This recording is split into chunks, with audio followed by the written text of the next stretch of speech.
Каква е математиката на 1 милион печалба? Този пример беше даден в интервю на Джо Роган и аз смятам е доста адекватен и много добър пример за това как вие сами да си направите математиката. Гледайте сега. Почваме от най-горе. Имаме продукт за 1 евро и го продаваме на 1 милион човека и имаме 1 милион.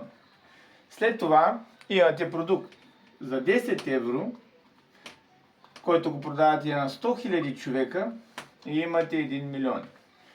После имаме продукт за 100 евро, който го продавате на 10 000 човека и имате 1 милион.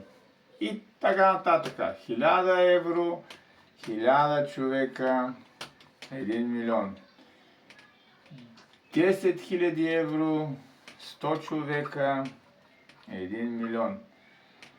100 000 евро, 10 човека, 1 милион. 1 милион евро, 1 човек, 1 милион. Това е математиката как да се направи 1 милион.